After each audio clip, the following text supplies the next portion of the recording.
Assalamualaikum warahmatullahi wabarakatuh. Alhamdulillahirabbil alamin wa bihi nasta'inu ala umurid dunya waddin. Wassalatu wassalamu ala asyrafil anbiya'i wal mursalin sayyidina wa maulana Muhammadin wa ala alihi wa sahbihi ajma'in, amma ba'd. Subhanaka la ilma lana illa ma 'allamtana innaka antal alimul hakim wa tub 'alaina innaka antat tawwabur rahim. Rabbi shrah li sadri wa yassir li amri wahlul 'uqdatam min lisani yafqahu qawli. Raditu billahi rabba wa bil islami dina wa bi Muhammadin nabiyya wa rasula. Rabbi zidni ilma warzuqni fahma. Amin ya rabbal alamin. Yang kami hormati Bapak Ibu semuanya, para penuntut ilmu yang sedang meniti jalan di jalan Allah. Insya Allah kita termasuk orang-orang yang berada di jalan Allah. Kata Rasulullah Sallallahu Alaihi Wasallam, "Man kharaja min baitihi fi talabil ilmi fahuwa fi sabilillah." Orang siapa yang keluar dari rumahnya untuk menuntut ilmu, maka dia berada di jalan Allah, ya. Maka kalau kita meninggal dalam kondisi sedang menuntut ilmu, semoga Allah Subhanahu wa taala golongkan kita termasuk orang-orang yang syahid, meninggal syahid di jalan Allah. Amin ya Ya rabbal alamin. Baik Bapak Ibu yang dimuliakan Allah, insyaallah kita akan melanjutkan kajian kita, kajian hadis, yaitu kitab Al-Arba'in An-Nawawiyah karangan Al-Imam An-Nawawi rahimahullahu ta'ala, yang disyarah atau dijelaskan oleh Syekh Ad-Doktor Mustafa Dib Al-Bugha hafizahullahu ta'ala.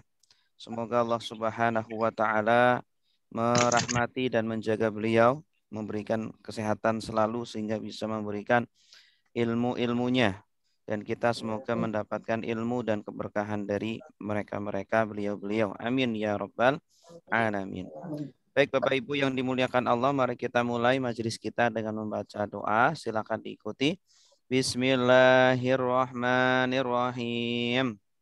Bismillahirrahmanirrahim. Raditu billahi rabba wa bil islami dina wa bi Muhammadin nabiyya wa rasula. Rabbi zidni ilma warzuqni fahma.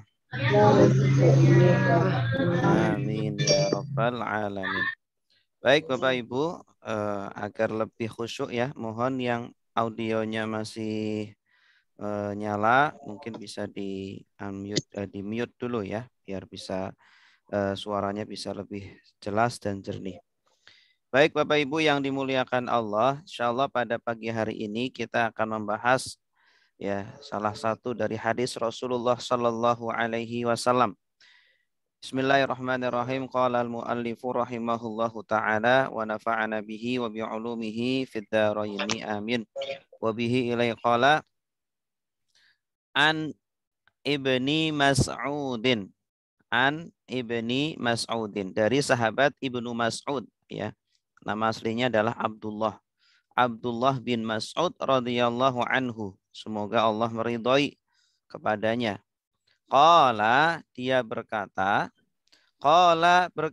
atau bersabda Rasulullah, yaitu Rasulullah sallallahu alaihi wasallam. Ini berarti Ibnu Mas'ud ya langsung mendengar dari Rasulullah sallallahu alaihi wasallam. Ya, sedangkan kita harus melalui beberapa periwayat ya. Mungkin dari Ibnu Mas'ud sampai ke kita mungkin bisa ada 20 periwayat mungkin ya. Tetapi alhamdulillah Allah Subhanahu wa taala jaga agama Islam ini sehingga hadis-hadis dan ayat-ayat suci Al-Quran sampai kepada kita tanpa ada perubahan sedikit pun. Alhamdulillah. Qala Rasulullah sallallahu alaihi wasallam. Rasulullah bersabda, la yahillu, tidak halal, damu mri'in muslimin, darah seseorang muslim. Ya, haram kita membunuh seorang muslim. Ya, bahkan kita melukainya pun tidak boleh, ya. Memukul pun tidak boleh, ya. Darahnya itu haram bagi kita. Tidak boleh kita melukainya. Bahkan melukai hatinya pun tidak boleh, ya. Kita menggunjing, menghibahinya itu pun tidak boleh. Illa bi ihda salas, ya, kecuali dengan salah satu dari 3 hal. Ya, darah seorang muslim itu haram kecuali disebabkan salah satu dari 3 hal. Yang pertama, as-sayyibu az-zani, ya. As-sayyib artinya orang yang sudah menikah, ya, duda atau janda, pokoknya sudah menikah lah, sudah pernah menikah, ya. Az-zani yang berzina, ya, sudah menikah tapi berzina. Dia punya istri atau punya suami tapi berzina, atau pernah memiliki pasangan namun kemudian berzina. Nah, maka darahnya menjadi halal, boleh dibunuh, ya, yaitu dengan cara dirajam. Kalau berzina itu hukumannya adalah rajam. Kemudian wan nafsu bin nafsi, ya, dan jiwa dengan jiwa. Maksudnya adalah ketika ada seseorang yang membunuh. Ada seseorang yang membunuh dengan sengaja, ya, maka orang yang membunuh itu boleh dibunuh lagi, yaitu dikisos. Namanya adalah kisos. Maka darahnya halal, boleh dibunuh. Ya, tetapi yang membunuh bukan sembarang orang, ya, tetapi yang menjatuhi hukuman mati adalah dari hakim. Nanti ada al-qujunya. Kemudian yang ketiga, wattariku lidinihi, yaitu yang meninggalkan agamanya. Maksudnya adalah murtad, ya, orang yang keluar dari agamanya. Al-mufarik lil jamaah, yang meninggalkan, ya, memisahkan diri dari jamaah kaum muslimin, gitu. Memang agama Islam adalah agama yang tidak ada paksaan, la ikraha fiddin. Artinya tidak boleh kita memaksa seseorang untuk masuk Islam. Namun kalau sudah masuk ke dalam Islam, maka dia terpaksa harus menjalankan aturan-aturannya, menjalankan tata tertibnya di dalam Islam. Di antaranya tidak boleh murtad, ya, harus sholat, ya, harus puasa, harus haji dan lain sebagainya. Gitu. Jadi kesimpulan dari hadis ini adalah Rasulullah Shallallahu Alaihi Wasallam menjelaskan bahwa darah seorang muslim, ya, itu haram. Tidak boleh kita bunuh seorang muslim. Kita harus saling menjaga, ya, agar sama-sama merasa dalam kondisi aman, kecuali karena 3 hal. Yang pertama adalah karena pezinaan, karena dia melakukan perzinaan, ya, di mana dia sudah pernah menikah atau dia sedang memiliki pasangan. Wan nafsu bin nafsi, yang kedua dia membunuh orang lain dengan sengaja, dan yang ketiga adalah karena dia murtad dari agama Islam. Nah, maka kalau ada orang yang melakukan salah satu dari 3 ini, maka hakim boleh menjatuhi hukuman mati kepada orang-orang tersebut, begitu, ya. Jadi yang membunuh bukan sembarang orang, bukan masyarakat, ya. Tidak boleh kita main hakim sendiri. Ya, itu hukum tidak boleh. Nanti ada hukumannya kalau kita melakukan hakim sendiri. Harus ada hakim yang menjatuhi hukuman tersebut dan mengeksekusi hukumannya. Nah, Bapak Ibu yang dimuliakan Allah, hadis ini adalah hadis yang sangat sahih dan hadis yang sangat-sangat penting dalam agama kita. Sampai dicantumkan di dalam kitab-kitab hadis induk kita, ya, yang dikenal dengan Kutubus Sittah.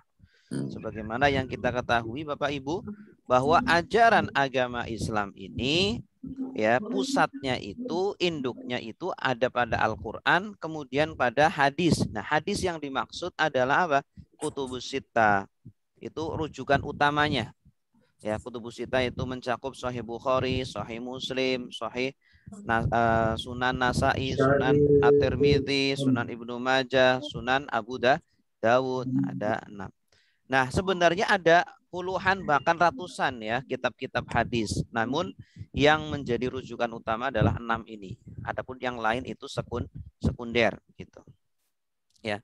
Bapak Ibu yang dimuliakan Allah, kenapa hadis ini dimasukkan oleh sebelum bahas itu kita lihat periwayat hadisnya, yaitu Abdullah bin Mas'ud. Abdullah bin Mas'ud ini memiliki nama lengkap, yaitu Abdullah bin Mas'ud bin Ghafil bin Habib. Ya, beliau itu berasal dari Makkah. Nah, beliau itu termasuk orang yang atau sahabat yang awal-awal masuk Islam, termasuk yang tercepat ya yang masuk Islam, as-sabiqunal awwalun. Ya, beliau kisahnya kenapa masuk Islam, suatu ketika beliau sedang menggembala kambing. Ya, dan memang pekerjaan dan profesi beliau adalah penggembala kambing. Nah, di bukit-bukit yang ada di Mekah. Ketika sedang mengembala kambing ada Rasulullah dan Abu Bakar As-Siddiq ya. Kemudian Rasulullah ini kehausan, ingin minum, akhirnya meminta kepada Abdullah bin Mas'ud ya untuk diberikan minuman. Padahal ketika itu ya kambing-kambingnya ini belum kawin dan belum bisa mengeluarkan susu begitu. Tapi karena mukjizat dari Rasulullah Shallallahu Alaihi Wasallam, Rasulullah memerah sendiri dan keluar susunya. Nah, dari situlah kemudian Abdullah bin Mas'ud melihat pemandangan yang sangat ya ajaib, ya pemandangan yang di luar akal. Akhirnya Abdullah bin Mas'ud bersyahadat ya di hadapan Rasulullah Shallallahu Alaihi Wasallam. Nah, beliau memiliki ciri fisik ya kurus, kecil, hitam, ya, namun selalu wangi dan rapi. Ya, walaupun kurus kecil tetapi selalu wangi dan rapi ini.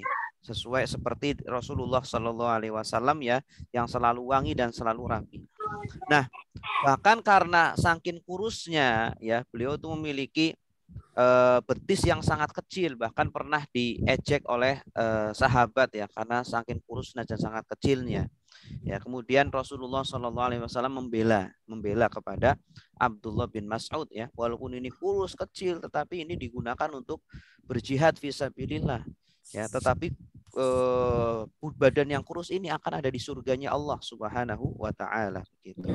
Jadi Allah Subhanahu wa taala tidak memandang kepada fisik kita. Walaupun kita semua hitam, kita kecil, kita kurus, tidak apa-apa. Ya, karena ya, di dunia ini hanya sementara dan Allah tidak akan memandang kita dari sisi itunya ya. Yang Allah pandang adalah hati kita, yang Allah pandang adalah amal perbuatan kita gitu ya. Innallaha la yanzuru ila suwarikum wala ila ajsadikum. Ya, sesungguhnya Allah Subhanahu wa taala tidak melihat kepada rupa kita dan tubuh kita ya. Tetapi Allah Subhanahu wa taala yang zuru ila qulubikum wa a'malikum. Allah Subhanahu wa taala melihat kepada hati kita ya, apakah hati kita bersih atau kotor. Ya, hati kita itu baik atau buruk. Wa a'malikum, dan melihat kepada amal perbuatan kita semuanya. Nah, selain itu juga Abdullah bin Mas'ud dikenal di kalangan para sahabat sebagai penghafal Al-Quran yang handal. Penghafal Al-Quran yang dahsyat luar biasa. Bahkan beliau sangat faham dengan makna-makna yang ada di dalam Al-Quran. Ya, sebagaimana sahabat Abdullah bin Abbas ya, beliau juga sahabat yang terdepan dalam menjaga Al-Quran dan menyebarkan Al-Quran. Ya, mengajarkan Al-Quran ini. Nah, maka sahabat Abdullah bin Mas'ud ini termasuk sahabat yang dikenal dengan hafalan Al-Qur'annya yang sangat kuat, yang sangat bagus, dan pemahamannya yang sangat baik sekali terhadap Al-Qur'an. Selain itu juga Abdullah bin Mas'ud adalah pelayan Rasulullah. Ya, kemana-mana Rasulullah, beliau yang selalu mendampingi Rasulullah. Bahkan beliau yang membawakan sandalnya Rasulullah Sallallahu Alaihi Wasallam, membawakan kebutuhan Rasulullah. Ketika Rasulullah bangun ya untuk mempersiapkan air apa, itu yang menyiapkan adalah Abdullah bin Mas'ud ya. Jadi seperti Anas bin Malik ya, Abdullah bin Mas'ud ini juga melayani Rasulullah Sallallahu Alaihi Wasallam. Nah, Bapak Ibu yang dimuliakan Allah, Abdullah bin Mas'ud karena sering bersama Rasulullah SAW, maka beliau memiliki banyak hadis-hadis ya yang diriwayatkan dari Rasulullah SAW dan jumlahnya adalah sekitar 840 hadis. Bapak Ibu yang dimuliakan Allah, kenapa hadis ini dimasukkan oleh Al-Imam An-Nawawi di dalam kitab Al-Arba'in An-Nawawiyah ya. Di mana kita tahu bahwa Imam Nawawi tidak akan memasukkan hadis dalam kitabnya ini yang jumlahnya hanya 42 hadis kecuali memang hadis-hadis yang pokok ya, hadis-hadis yang menjadi induk dalam ajaran agama Islam. Ya, jadi kita kalau menghafal Arba'in Nawawi itu sangat bagus sekali karena itu sudah bisa mewakili ajaran Islam ya, bisa mewakili ajaran Islam secara utuh begitu. Ya, walaupun tidak terperinci tetapi itu sudah cukup sebagai ajaran Islam yang utuh. Kalau kita mempelajari hadis Arba'in Nawawi. Di sana mencakup tentang fikih, tentang Islam, mencakup tentang akidah, tentang tauhid dan juga mencakup tentang akhlak. Itu 3 hal sudah ada di dalam kitab Al-Arba'in An-Nawawiyah. Nah, apa alasannya Al-Imam An-Nawawi memasukkan hadis ini ke dalam kitab Al-Arba'in? Yang pertama, Imam Ibnu Hajar Al-Haytami mengatakan bahwa hadis ini sangat penting. Ya, Ibnu Hajar Al-Haytami ini adalah seorang ulama besar, ulama yang bahkan dipergelarkan Syekhul Islam, gurunya para ulama-ulama di dalam Islam yang menguasai berbagai macam disiplin ilmu. Ya, seseorang ulama tidak akan dikatakan Syekhul Islam kecuali kalau dia itu multi talenta dalam semua cabang ilmu agama. Dalam ilmu fikih dia paham, ya, bahkan mendalami. Dalam ilmu hadis juga, tafsir juga, ilmu bahasa juga. Nah, maka kalau seperti itu dia akan diberikan gelar Syekhul Islam.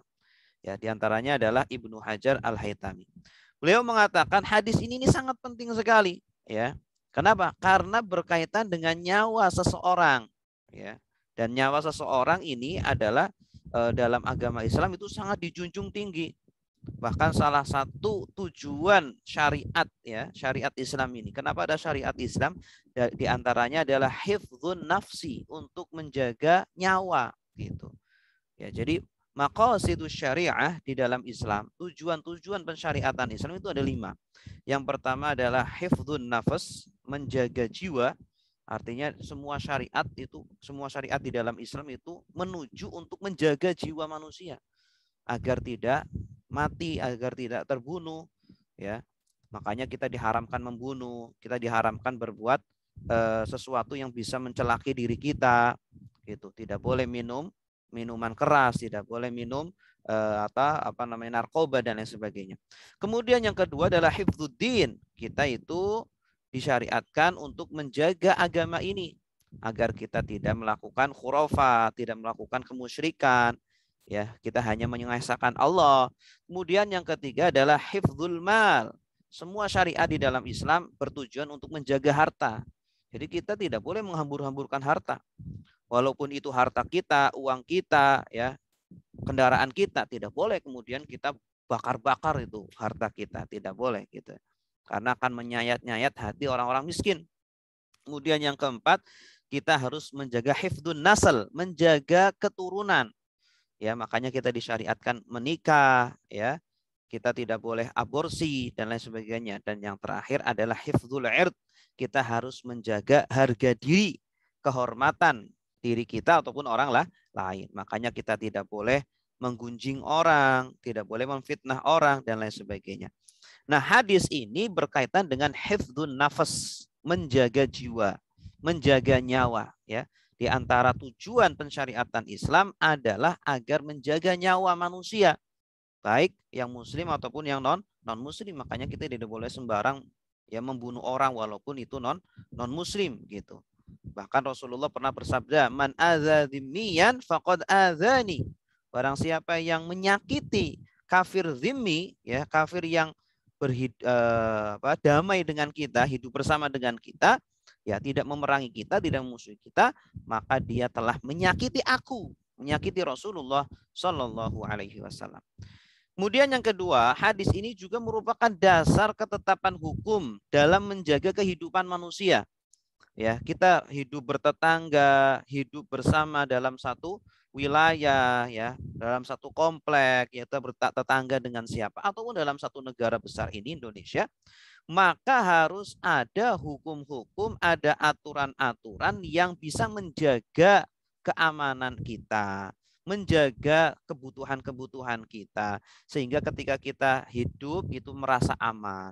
Ketika kita hidup tercukupi kebutuhan-kebutuhan kita merasa damai, ya, dan lain sebagainya. Nah, ini diantaranya adalah apa? Kita harus ada aturan-aturan yang mengatur itu semuanya. Diantaranya adalah tidak boleh kita membunuh seseorang kecuali dengan alasan yang dibenarkan oleh agama. Gitu.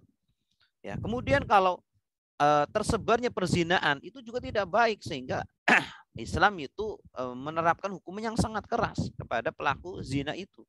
Kemudian tersebarnya kemurtadan atau tersebarnya apa namanya tadi membunuh, kemudian murtad, kemudian satunya apa tadi? Membunuh, ya, zina, kemudian membunuh dan keluar dari agama Islam ini tiga kriminalitas besar yang kalau dibiarkan itu akan merusak tatanan kehidupan masyarakat. Coba kalau kita bayangkan, ya, perzinaan menyebar di masyarakat, orang bebas melakukan zina bahkan secara terang-terangan, itu tanda bahwa masyarakat itu tidak sehat, tanda bahwa masyarakat itu sedang punya masalah, gitu. Tetapi kalau masyarakatnya taat, ya, tidak mau berzina, menjaga aurat dan lain sebagainya, itu tanda bahwa masyarakatnya sehat, gitu. Kemudian yang kedua adalah pembunuhan, ya. Semakin sebuah masyarakat, ya, tidak suka membunuh, takut dengan perbuatan pembunuhan, ya, maka masyarakat itu semakin sehat. Tetapi kalau kita lihat ada masyarakat dikit-dikit ada pembunuhan, dikit-dikit ada pemerkosaan, dikit-dikit ada masalah, ya, itu yang berkaitan dengan nyawa, maka itu menandakan bahwa masyarakat itu ada masalah, sedang sakit. Dan yang ketiga adalah pemurtadan, ya. Ketika sedikit-dikit kita lihat masyarakat ada yang keluar dari agama Islam, nah ini berbahaya. Maka di dalam Islam hukumannya sangat keras, gitu. Baik, Bapak Ibu yang dimuliakan Allah, sekarang kita akan membahas tentang fiqhul hadis atau kandungan dari hadis tadi yang kita bacakan. Yang pertama, sebab terpeliharanya darah seorang muslim. Ya, kapankah seorang muslim atau seseorang darahnya dijaga dan haram untuk ditumpahkan? Yaitu ketika dia sudah bersyahadat asyhadu alla ilaha illallah wa asyhadu anna muhammadar rasulullah, ya. Walaupun dia mengucapkan dengan mulutnya saja, maka harus dijaga, ya. Seperti yang dulu ketika sahabat Ali karramallahu wajhah, ya, pernah ketika apa namanya atau bukan sahabat beliau, ya, pernah suatu sahabat ketika berperang, ketika mau dibunuh dia bersyahadat, ya. Kemudian sahabat ini yang mau membunuh ini mengira bahwa syahadatnya itu bohong, ya, akhirnya langsung dibunuh saja itu, ya. Kemudian ketika dilaporkan kepada Rasulullah Shallallahu Alaihi Wasallam, Rasulullah justru marah kepada sahabat tersebut.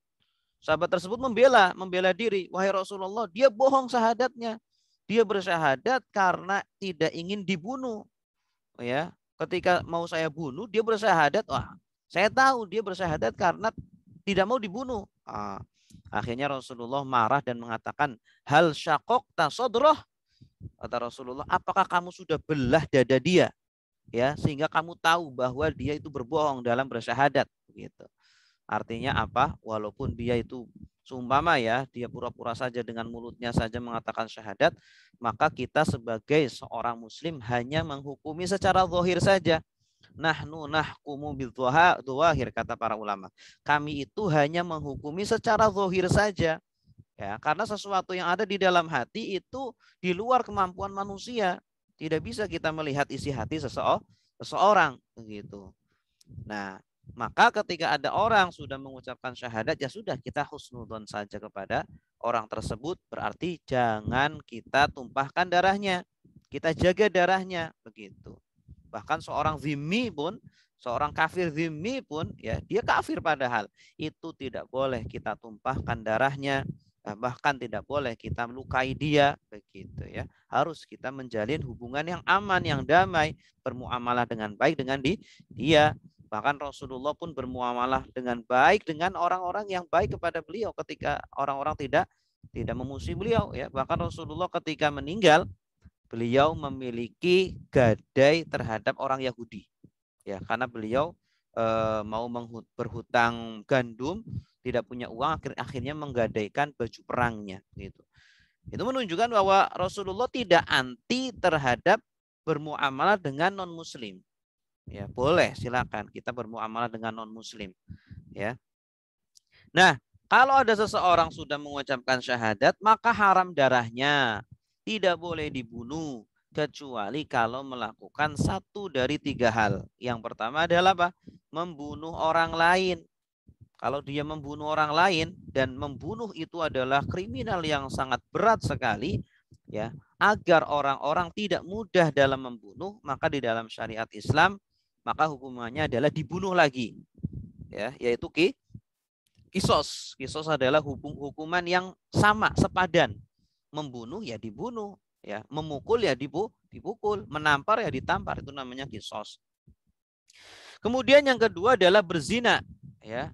Orang yang berbuat zina, zina yang hakiki ya, karena di dalam sebuah hadis kan dijelaskan bahwa setiap dari anak Adam itu sudah dicatat bagiannya dari perbuatan zina.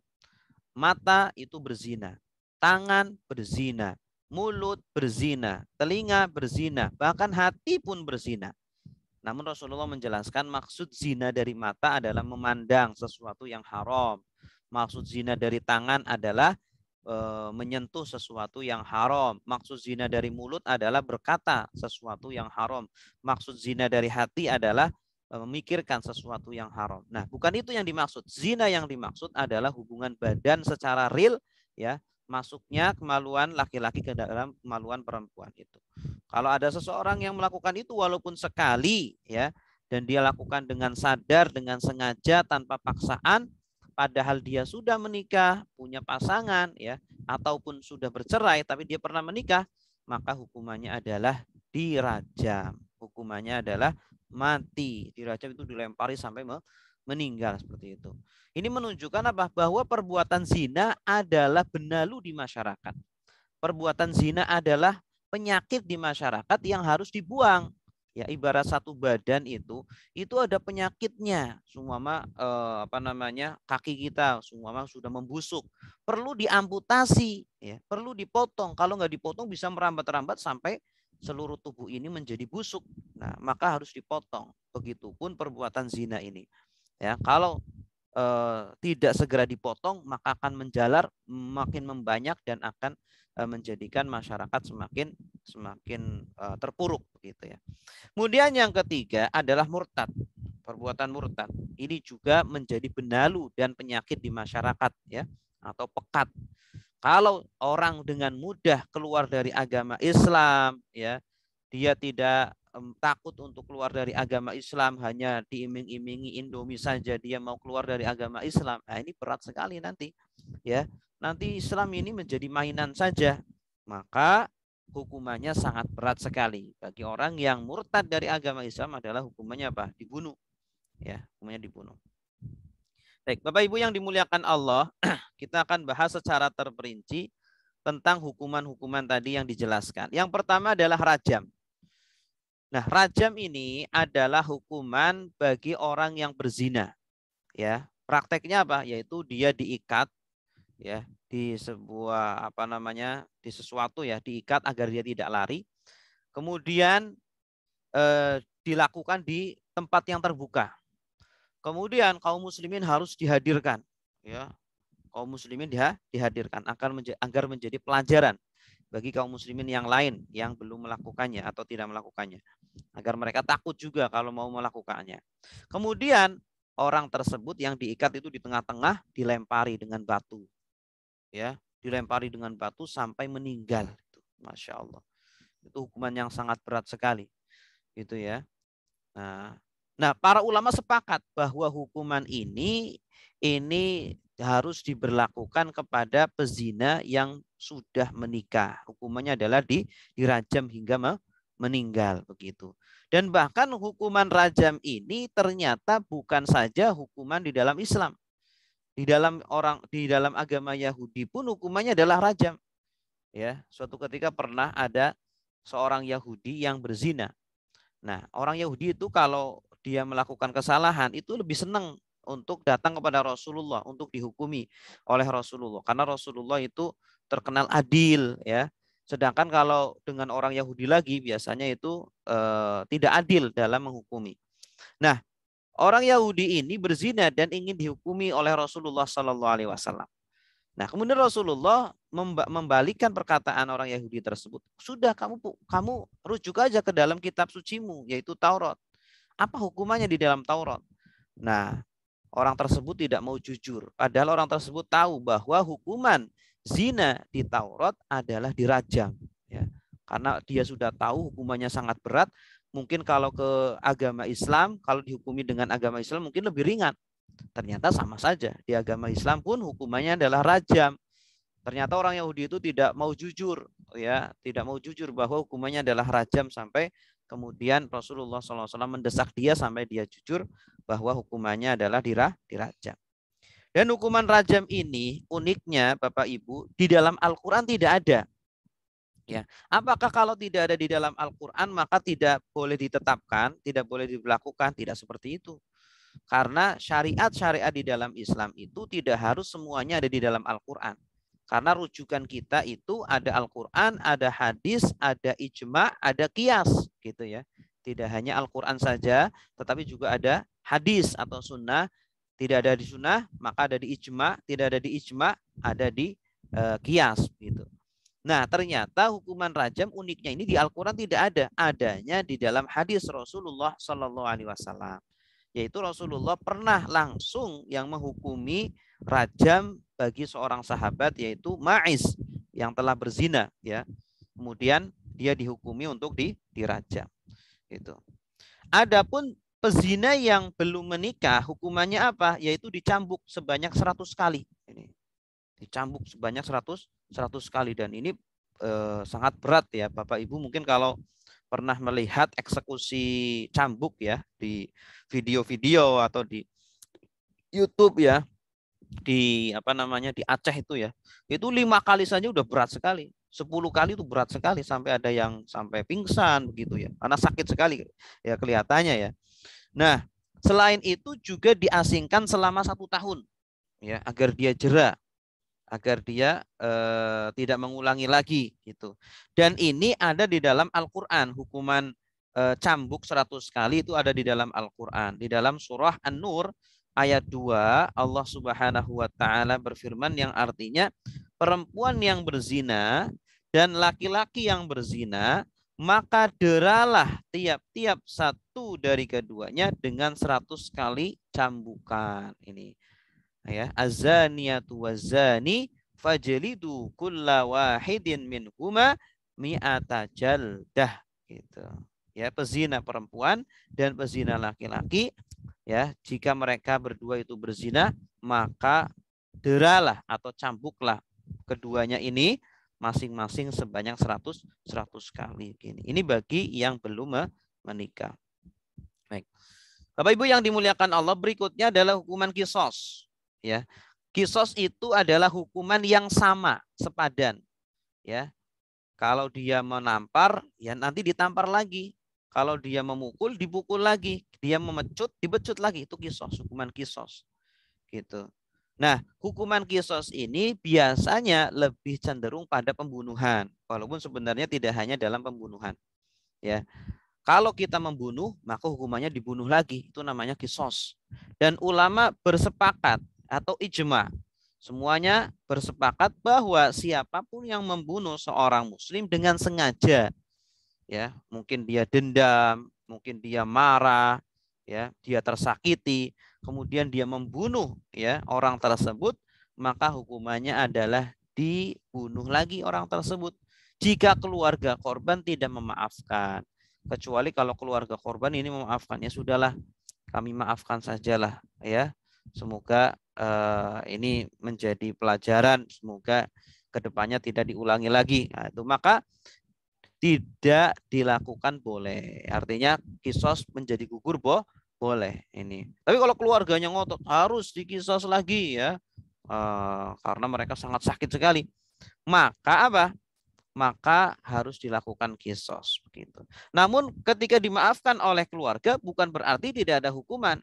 Ada hukumannya. Hukumannya adalah membayar denda diat sebanyak 100 ekor unta ya.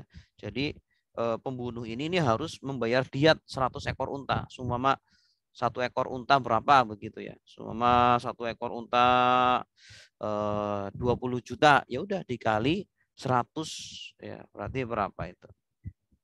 Kemudian yang kedua, bagaimana jika seorang muslim membunuh kafir dzimmi? Kalau tadi kan seorang muslim membunuh seorang muslim lagi, maka hukumannya tadi. Nah, kalau yang dibunuh adalah kafir dzimmi bagaimana? Ya, kalau kafir harbi nggak apa-apa, kita bunuh tidak ada hukumannya karena dia juga mau membunuh kita gitu ya, seperti orang-orang Israel ya mau membunuh orang Palestina. Lah kalau kita nggak bunuh dia, dia yang bunuh kita, maka kita bunuh dia nggak apa-apa. Nah ini yang dibunuh adalah kafir dzimmi, kafir yang aman, yang tidak memusuhi kita, hidup bersampingan dengan kita ya, mungkin teman kerja kita atau teman sekolah kita atau tetangga kita gitu. Maka bagaimana hukumnya kalau kita membunuh dia? Menurut mazhab Hanafi, muslim itu tetap dikisos berdasarkan surat Al-Maidah ayat 45. Ya. Surat Al-Maidah ayat 45. Apa nih? Surat Al-Maidah ayat 45, wan nafsu bin nafsi wal aina bil aini. Kalau tidak salah seperti itu bunyinya. Surat Al-Maidah 45. Bunyinya artinya, dan kami telah tetapkan wa katabna alaihim anna nafsa bin nafsi wal aina bil aini. Ya, kami tetapkan kepada mereka di dalam kitab Taurat ya, dan juga untuk kaum muslimin bahwa nyawa harus dibalas dengan nyawa. Nah, artinya apa? Bahwa mau nyawanya itu yang dibunuh mau muslim ataupun non muslim, maka tetap harus dibalas dengan nyawa juga. Ya, berarti berdalilkan atau berargumen, mazhab Hanafi ini berargumen dengan keumuman ayat Al-Qur'an yang mengatakan bahwa nyawa harus dibalas dengan nyawa begitu. Kecuali kalau dalam kondisi perang, ya, kecuali dalam kondisi perang. Sedangkan menurut jumhur ulama, ya, ketika seorang muslim membunuh seorang kafir dzimmi, maka tidak dikisos, ya. Kenapa? Karena derajatnya beda antara muslim dengan kafir, sebagaimana di dalam hadis Bukhari Muslim ya, bahwa Rasulullah Shallallahu alaihi wasallam bersabda, la yuqtalu muslimin bi kafir. Ya, la yuqtalu, tidak boleh dibunuh muslimun seorang muslim bi kafir, karena sebab membunuh orang kafir gitu. Karena derajatnya beda antara orang muslim dengan orang kafir. Tetapi bukan berarti dia lepas dari hukuman. Tetap ya, seorang muslim ketika membunuh seorang kafir dzimmi dia ada hukumannya, tetapi tidak sampai dikisos atau dibunuh. Ini menurut jumhur ulama gitu. Bapak Ibu yang dimuliakan Allah, yang keempat adalah hukuman murtad ya, yaitu orang yang dengan sengaja keluar dari agama Islam ya, dia meninggalkan agama Islam. Hukumannya adalah apa? Dibunuh juga. Ini merupakan kesepakatan ulama. Ulama bersepakat bahwa lelaki yang murtad dan dia tidak mau kembali kepada Islam, ya. Jadi sikap kita sebagai saudara, ketika melihat saudara kita murtad, maka kita wajib menasehati dia agar balik lagi ke Islam. Ya, sudah kita nasihati, ya, kita minta dia untuk kembali kepada Islam, untuk bertaubat, tetapi dia tidak mau juga, maka hukumannya adalah dibunuh gitu. Yang membunuh siapa? Yang membunuh adalah hakim ya, atau wakil dari hakim. Ya, jadi yang menentukan vonis mati adalah hakim, bukan masyarakat. Tidak boleh main hakim sendiri. Ini berdasarkan hadis Rasulullah SAW yang diriwayatkan oleh Ibnu Abbas, yang artinya barang siapa yang mengganti agamanya maka bunuhlah. Man baddala dinahu faqtuluh. Barang siapa yang mengganti agamanya, merubah agamanya, maka bunuhlah dia. Gitu. Ya, ini bagi laki-laki. Kalau perempuan bagaimana? Ternyata untuk perempuan hukumnya berbeda. Para ulama berselisih. Ketika yang murtad adalah perempuan. Ya, menurut jumhur ulama, wanita ketika murtad, ya, maka dia itu juga dibunuh. Ya, setelah dia diajak untuk balik kepada agama Islam, tapi dia menolak, dia kekeh dengan agama non-Muslim, agama kafir, maka dia hukumannya sama seperti laki-laki. Sebagaimana hadis di atas ya, barang siapa yang merubah agamanya maka bunuhlah. Sedangkan menurut madhab Hanafi ini berbeda. Menurut mereka bahwa ketika perempuan ini merubah agamanya atau murtad, maka tidak boleh dibunuh. Ya, kenapa? Karena Rasulullah melarang para sahabat untuk membunuh wanita ketika perang. Ya, ketika berperang ada wanita, jangan dibunuh. Biarin saja ya. Anak-anak jangan dibunuh.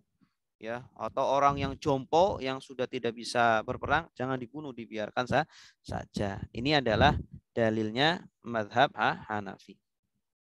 Ya. Kemudian bagaimana hukum meninggalkan sholat gitu ya. Ini juga berkaitan erat ya dengan masalah orang yang meninggalkan sholat. Apakah orang yang tidak mau sholat ini juga hukumannya dibunuh? Ya, walaupun di dalam hadis yang kita bahas ini tidak ada, hanya menyebutkan 3 saja, tetapi sangat populer sekali di kalangan para ulama fikih membahas tentang hukuman bagi orang yang meninggalkan sholat. Apakah boleh dibunuh atau tidak boleh? Nah, ulama sepakat bahwa kalau orang meninggalkan sholat dan dia meninggalkan karena mengingkari kewajibannya, maka boleh dibunuh. Berarti ini berkaitan dengan akidah. Ya, berarti kalau dia mengingkari salah satu kewajiban yang disepakati di dalam Islam, maka dia telah apa? Telah kafir.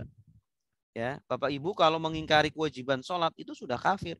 Mengingkari kewajiban puasa itu sudah kafir. Karena apa? Berkaitan dengan hati. Mengingkari itu kan berkaitan dengan hati. Gitu. Mengingkari keharaman zina itu sudah kafir. Maka boleh dibunuh. Gitu. Setelah ada vonis dari hakim. Gitu. Yang kedua, apabila meninggalkan sholat itu karena malas. Ya, saya capek lah sholat setiap hari 5 kali. Mending saya kerja aja, mending saya narik aja, mending saya bisnis aja. Nah ini karena dia malas, ya mungkin karena sholat tidak menjadikan dia kaya, akhirnya dia tinggalkan sholat. Maka hukumannya bagaimana? Apakah boleh dibunuh? Jumhur ulama mengatakan tidak boleh dibunuh, ya. Dia harus dimintai taubat dulu, ya, dinasehati dulu, diceramahi dulu, itu sampai dia sadar. Ya, mungkin dia ditakut-takuti hukumannya nanti kalau nggak mau sholat nanti dibunuh loh. Nah, nanti kemudian dia bertaubat, maka ya tidak boleh dibunuh. Tapi kalau dia juga tetap tidak mau sholat, maka menurut jumhur ulama boleh dibunuh, itu kokoh gitu ya.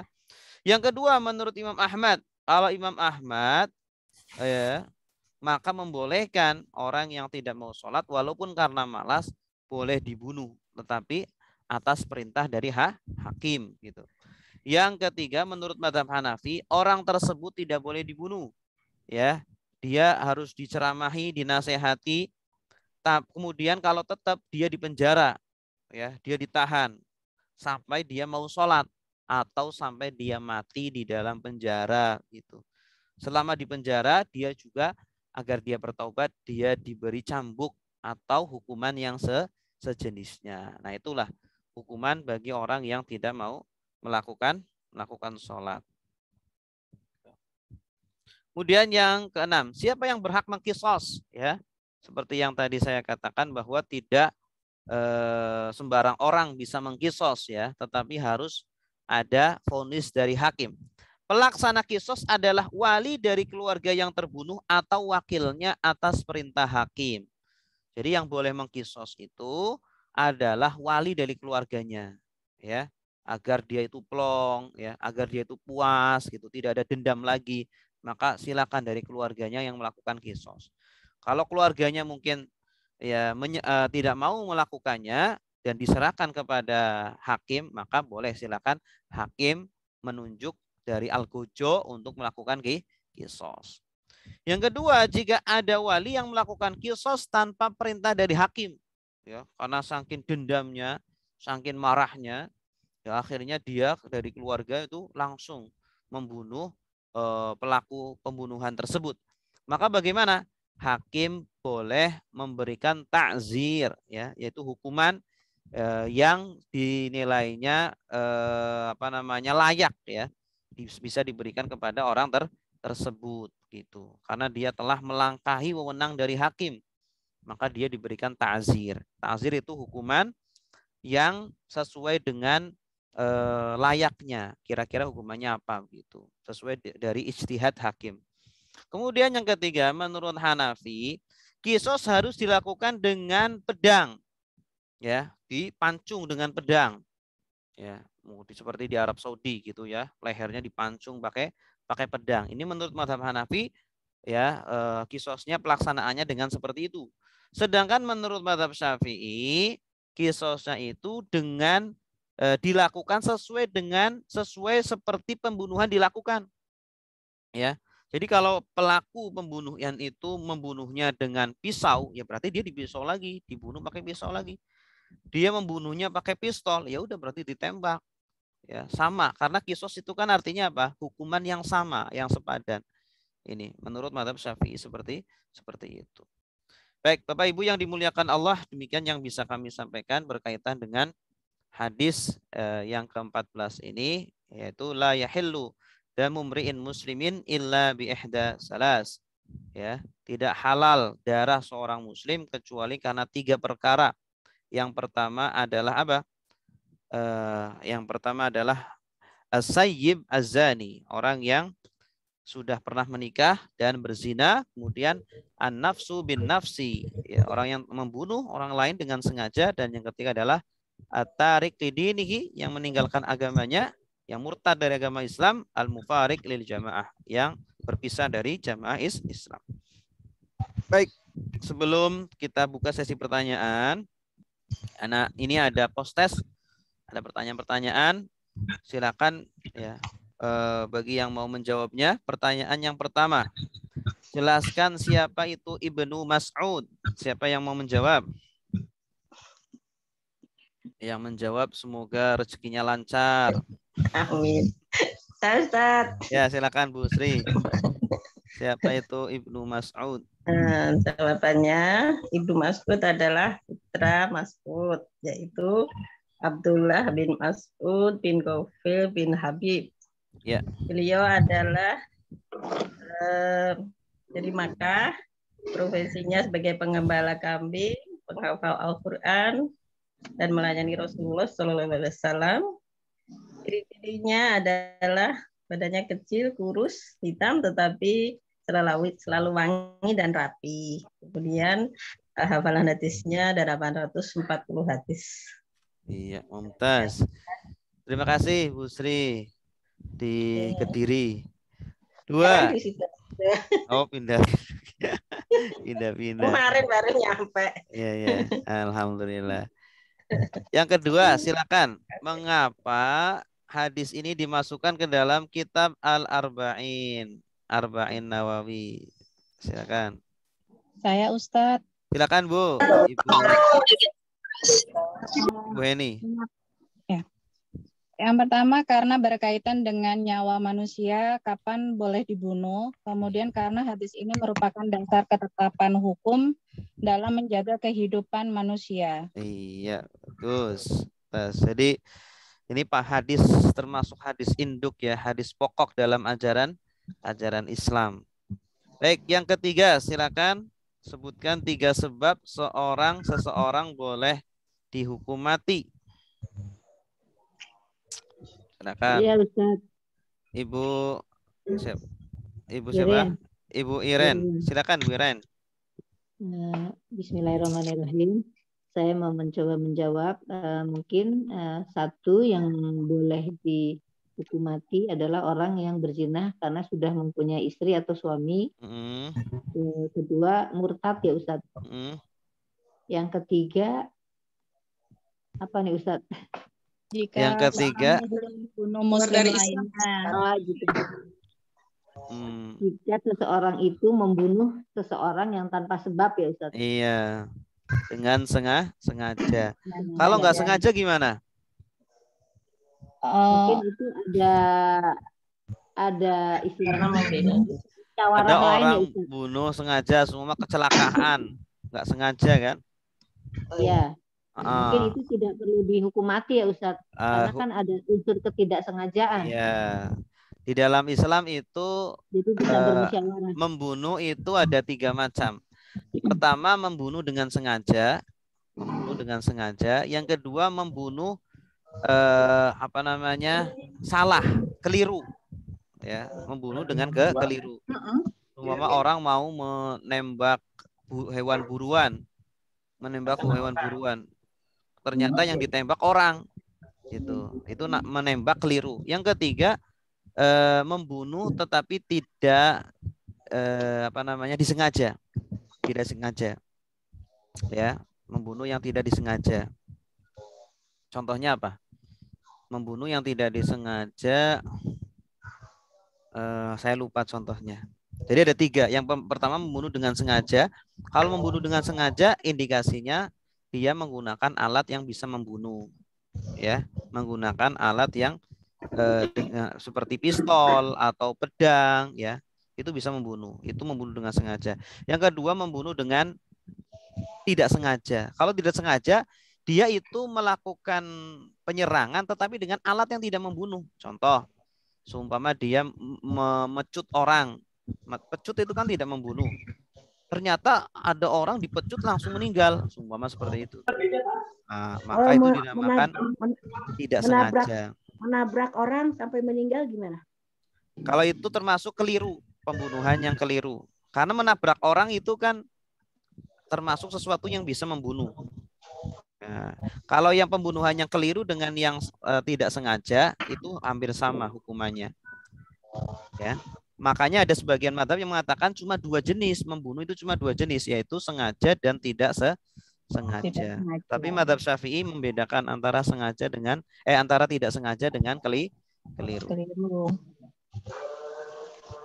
Ya, kalau membunuh dengan tidak sengaja atau keliru itu juga ada hukumannya. Ya, hukumannya adalah diat. Bayar diat itu 100 ekor onta. 100 ekor onta. Baik. Kemudian yang terakhir, apa itu kisos dan rajam? Silakan. Siapa Ibu? Ibu Enden. Silakan Ibu Enden. Kalau rajam. Silakan Ibu. Kalau rajam itu ya dengan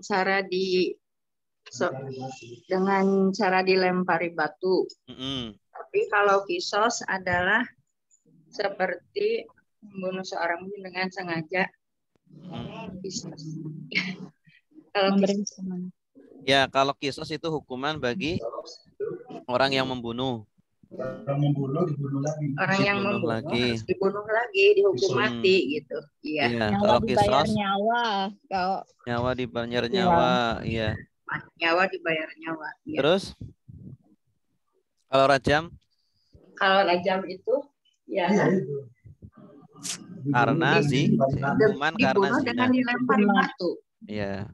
Kalau rajam khusus untuk orang yang berzina. Orang yang penzina, yang belum pernah menikah. Yang sudah menikah. Yang sudah. Kalau belum hukumannya apa? Cambuk 100 kali dan diasingkan selama 1 tahun. Iya. 100 kali. Iya, bagus. Dicambuk 100 kali kalau Iya, bagus. Baik, silakan yang mau bertanya. Ini ada pertanyaan dari Ibu Mega. Ustaz Afan bertanya, bagaimana kedudukan non-muslim yang belum pernah masuk Islam dengan non-muslim yang pernah masuk Islam kemudian murtad? Non-muslim yang belum pernah masuk Islam.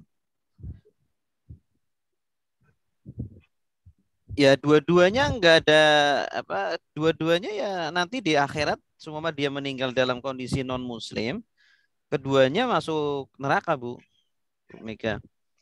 Ya, karena Allah Subhanahu wa taala tidak akan mengampuni dosa syirik, ya, atau dosa kafir. Innallaha la yaghfiru ayyushraka bihi wa yaghfiru ma duna dzalika liman yasha. Nah, sesungguhnya Allah tidak akan mengampuni dosa orang yang berbuat syirik kepadanya, ya, orang yang tidak mengimani Allah. Kalau dia meninggal dalam kondisi masih kafir, gitu ya, walaupun pernah masuk Islam, ya, maka kalau orang yang apa namanya musyrik pernah masuk Islam, sumama dahulunya naudzubillah ya, sumama dahulu kiai, kemudian di akhir hayatnya ternyata musyrik seperti Barseso, kisahnya Barseso ya, seorang ahli ibadah dari kalangan Yahudi. Dia tiap hari itu di masjid, tiap hari itu ibadah di masjid. Ketika akhir hayatnya ternyata dia apa? Dia musyrik. Akhirnya apa? Ya semua amalan ibadahnya gugur semuanya. Semua amalan ibadahnya hapus semuanya. Dan sebaliknya bagi seorang kafir yang dia masuk Islam, sumama 1 tahun sebelum meninggal dia bertaubat masuk Islam, kemudian dia memperbaiki keislamannya, maka dosa-dosa sebelumnya dihapuskan oleh Allah. Ya, al-Islamu yajubbu ma qablahu, kata Rasul. Islam itu menghapus semua dosa-dosa yang sebelumnya, asalkan kita Islam dengan Islam yang baik dan benar, begitu. Ya. Gitu. Wallahu a'lam bishawab. Dari Ibu Iren, bagaimana kalau rajam atau kisos tidak bisa dilaksanakan negara tersebut, khususnya Indonesia, dengan alasan karena bukan negara Islam? Ya, kalau tidak bisa dilaksanakan ya kita mengikut dengan aturan yang berlaku di daerah tersebut. Yang berlaku di daerah tersebut. Kalau di Indonesia hukumannya adalah penjara, ya sudah, kita ngikut saja dengan hukum yang ada di Indonesia, seperti itu.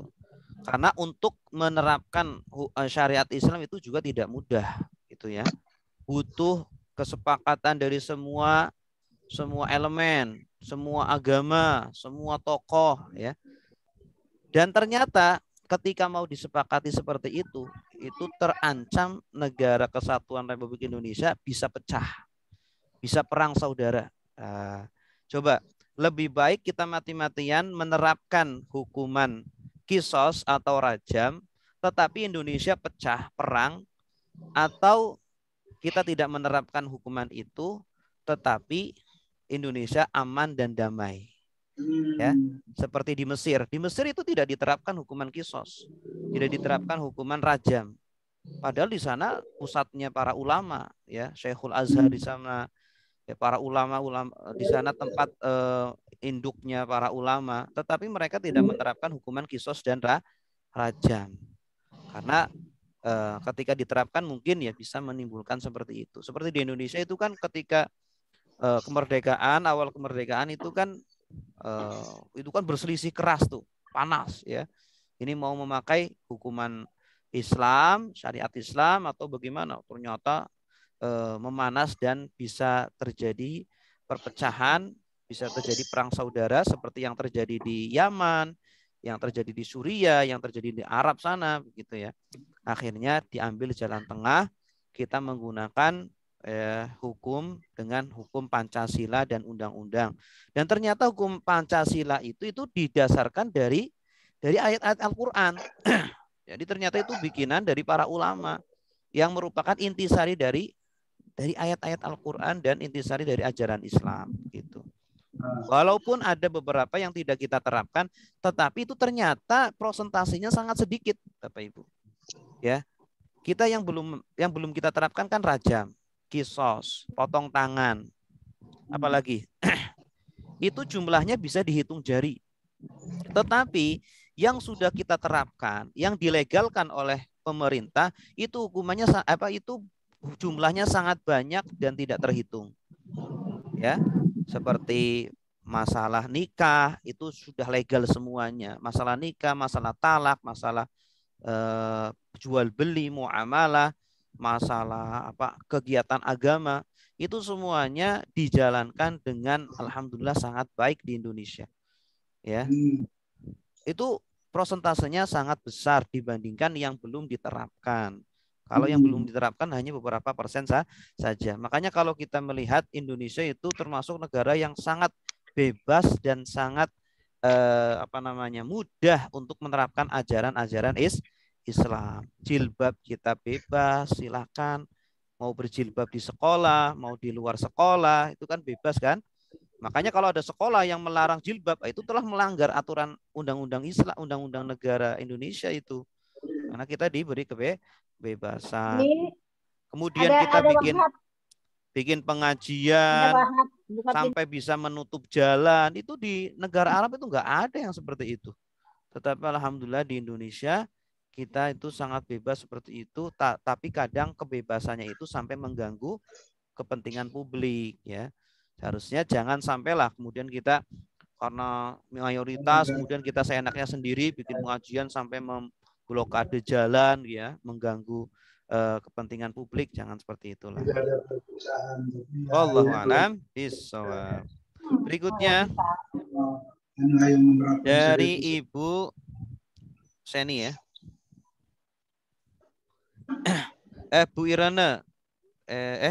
Maaf, masih banyak ini di atas. Bu Detik, Assalamualaikum Ustadz, bagaimana hukumnya terhadap pembiaran zina, ghibah, khurafat, bahkan disiarkan TV dan pemerintah kesan tidak ada tindakan apapun sebab muslim zakat. Apa tindakan kita dengan mengingkari dalam hati saja? Nah. Zina, perbuatan zina. Ya, perbuatan zina, ya kita sebagai muslim itu ketika melihat sebuah kemungkaran, Rasulullah sudah mengajarkan kepada kita, man ra'a minkum mungkaron falyughayyirhu biyadihi. Barang siapa yang melihat kemungkaran, maka rubahlah dengan tangannya. Ya. Kalau kita bisa merubah dengan tangan kita, maka silakan rubah dengan tangan kita. Seumpama kita sebagai kepala daerah, ya, maka kita tertibkan. Dan itu menjadi kewajiban kita, kewajiban kepala daerah itu. Ya, kepala daerah itu tanggung jawabnya besar itu. Ya, makanya jangan sembarang, ya, kita pengen jadi kepala daerah. Itu besar tanggung jawabnya. Berat nanti, lama nanti di akhirat. Ya, bahkan ada ulama yang mengatakan satu kancing baju kita ini hisapnya lama ini. Ya, satu kancing ibu-ibu. Satu kancing baju ini hisapnya lama. Bagaimana dengan orang yang memiliki kekuasaan sesuatu daerah dia, gitu ya, kecamatan atau kabupaten atau kota Madia, itu hisapnya lama. Makanya nanti orang-orang yang lama hisapnya itu orang-orang yang berharta kemudian bertahta, ya, itu. Sedangkan yang cepat itu malah orang-orang yang biasa-biasa saja, yang sederhana, yang orang rendah begitu, ya. Nah, maka kalau kita tidak sanggup, falyughayyir bilisani, nggak bisa dengan tangan kita, rubah dengan lisan kita. Ya, kita berbicara, ini tidak benar, ini sebagai amar ma'ruf nahi mungkar, kita sampaikan. Ya, kita sampaikan ternyata tidak.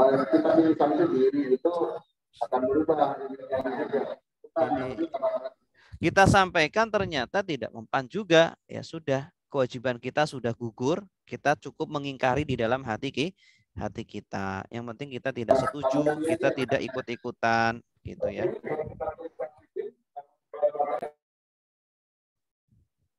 Baik, selanjutnya dari Ibu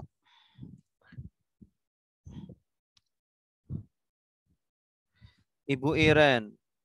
Tapi kalau orang tersebut sudah bertobat, apakah diampuni Allah? Tetap ya. Kalau ini orang yang berzina seumpama, ya. Sebenarnya Rasulullah Shallallahu Alaihi Wasallam itu tidak suka, ya, kalau beliau itu melakukan rajam atau melakukan kisos, ya. Pernah suatu ketika ada sahabat yang datang kepada Rasulullah, ya. Dia itu ingin dirajam oleh Rasulullah. Tapi Rasulullah pura-pura nggak dengar. Udah, maksudnya Rasulullah menginginkan agar dia udah nutupin aja dosa dia. Dia bertobat, hanya dia dengan Allah saja yang tahu. Kemudian sudah, semoga Allah mengampuni tobatnya. Itu seperti itu boleh, silakan, karena Rasulullah pernah mengalami seperti itu. Jadi seumpama naudzubillah ya, kita pernah berzina ya dengan pasangan bukan pasangan kita ya. Maka kalau sudah terlanjur ya, kita mau tobat ya silakan, kita bertobat saja antara dia dengan Allah saja. Antara kita dengan Allah saja. Udah, kemudian setelah itu tidak mengulangi lagi. Semoga Allah mengampuni dosa-dosa kita gitu. Berikutnya dari Ibu Seni, Ustadz, berkaitan dengan orang-orang yang dibunuh, bagaimana dengan LGBT? Apakah berlaku dalam hadis ini? Karena LGBT seperti halnya zina yang disebutkan dalam virus yang menyebarkan pada manusia. Ya, LGBT itu apa? Hubungan sesama jenis ya, antara laki-laki dengan perempuan, dengan laki-laki atau perempuan dengan perempuan. Nah, ini ada hukuman sendiri, ya, ada hukuman sendiri. Para ulama memang berselisih tentang hukuman lesbi atau apa itu namanya homo ya. Nah, ada yang mengatakan hukumannya sama seperti zina, gitu. Ada yang mengatakan sama, sebagian ulama. Ada yang mengatakan hukumannya beda, ya. Maka hukumannya di bawah itu. Ada yang mengatakan seperti itu. Bahkan ada yang mengatakan hukumannya lebih berat daripada zina, yaitu apa? Kalau tidak salah dari Ibnu Mas'ud, hukumannya itu dijatuhkan dari atas bangunan. Dijatuhkan. Sebagaimana hukuman yang dijatuhkan kepada kaum Nabi Lut. Ya. Kaum Nabi Lut itu kan berbuat homo ya. Hukumannya apa? Diangkat itu kotanya, diangkat ke atas, kemudian dibalikan lagi dan dijatuhkan ke bumi. Nah, maka sebagian sahabat berpendapat bahwa hukuman orang yang melakukan homoseksual adalah dijatuhkan dari bangunan yang tinggi sampai dia mati, jatuh mati begitu. Itu hukumannya. Allahu a'lam bishawab. Kemudian dari Ibu Seni, karena ada yang menyebutkan LGBT hukumannya dijatuhkan. Iya, ini tadi sudah saya jelaskan. Kemudian dari Ibu Heni, bagaimana hukum kisos tersebut jika seseorang sudah bertobat sebelum keburukannya jatuhnya terungkap? Ya, kalau sudah bertaubat, kemudian dia taubat-taubatan nasuha, maka sudah. Ya, insya Allah mengampuni dosa dia. Yang penting dia tidak melaporkan. Pokoknya kalau tidak sebuah perkara kalau belum divoniskan oleh hakim, maka itu belum masih bisa ditutupi begitu ya. Ya, tetapi kalau dia sudah mengaku sendiri semua ke hakim, kemudian sudah ditetapkan hukumannya adalah rajam, maka tidak bisa dia rujuk lagi. Tidak boleh dia rujuk lagi karena perkara sudah dijatuhkan dan hukumnya haram membatalkan eksekusi tersebut begitu. Tapi kalau belum masih antara dia dengan Allah, ya sudah. Jangan kalau tidak ingin dikisos rajam, ya dia taubat saja gitu. Wallahu a'lam. Kenapa di Al-Qur'an menetapkan kisos dan apakah kisos dapat diwakilkan?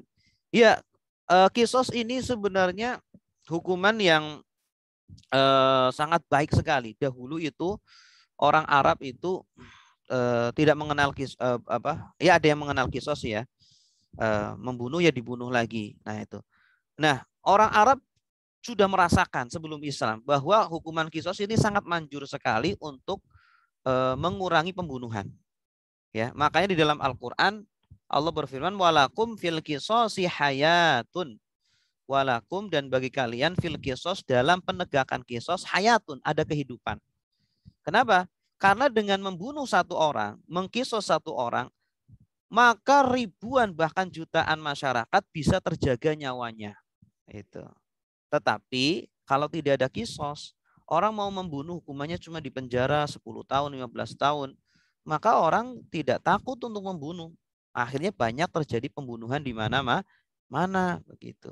Makanya kisos ini adalah syariat dari Allah yang dimana Allah ketika menerapkan syariat pasti sudah sangat tahu, paham ya bahwa itu adalah syariat yang terbaik dan kita wajib meyakini itu adalah syariat terbaik gitu dibanding syariat yang dibikin oleh manusia ya. Apakah kisos dapat diwakilkan? Bisa. Tadi ya, sumama keluarganya tidak mau, dia mau mewakilkan kepada Al-Gojo, ya silakan, boleh ya. Bagaimana Ibu Sri, bagaimana dengan teman yang murtad? Apakah boleh tetap teman kita, ya hanya sebagai berteman boleh, ya hanya sebagai berteman boleh. Tetapi ya kita sebagai teman sebenarnya punya kewajiban untuk menyampaikan ya atau mendakwahi kepada dia untuk kembali kepada Islam. Kalau ternyata dia tidak mau, ya kita cukup dengan hati saja, mengingkari dengan hati kita gitu. Sehingga apa? Nanti ketika di akhirat kita tidak dituntut sama teman kita itu. Ya, kalau kita diem saja, bahkan kita mungkin terkesan ridho, ya, nanti di akhirat dia akan nuntut kita. Mbak, kenapa sih Mbak dulu di dunia nggak ngingetin saya? Kenapa di dunia Mbak nggak nasehatin saya? Sekarang saya masuk neraka nih. Oh, nanti dia malah nuntut kita, minta ditemenin di neraka nanti. Nauzubillahi min dzalik. Terima kasih. Ya, sama-sama. Wallahu a'lam bishawab. Ada pertanyaan lagi? Silakan.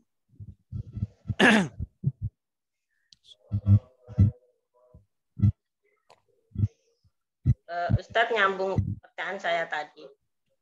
Maksud saya, teman saya itu menjadi murtad, menjadi Nasrani karena ikut suami.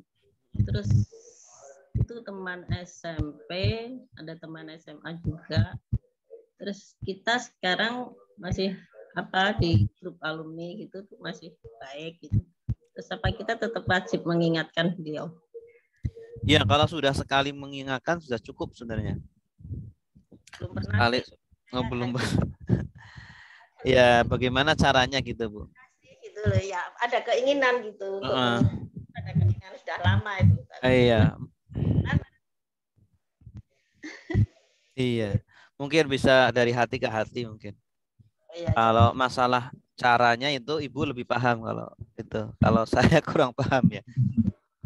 Mungkin bisa lewat hati ke hati, curhat, Mbak kenapa sih murtad gini, kan Mbak kan pernah Islam, orang yang pernah Islam pasti lebih paham lah. Ya. Kakaknya, adiknya seperti sudah keluarga itu kenal semua dan hanya dia yang Kristen. Sayang banget ya. Ada yang tentunya itu ibunya sudah hajah, itu saya supaya mengingatkan putrinya sendiri itu yang iya, sayang ya, semoga kita dijaga oleh Allah dari itu ya.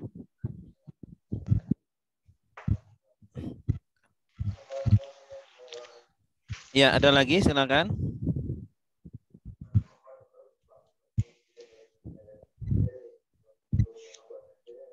Baik, kalau tidak ada, alhamdulillahirabbil alamin. Semoga kita semuanya diberikan ilmu yang bermanfaat oleh Allah Subhanahu wa ta'ala. Mari kita tutup dengan doa kafaratul majlis. Subhanakallahumma wa bihamdika asyhadu an la ilaha illa anta astaghfiruka wa atubu ilaik. Wassalamualaikum warahmatullahi wabarakatuh. Waalaikumsalam warahmatullahi wabarakatuh.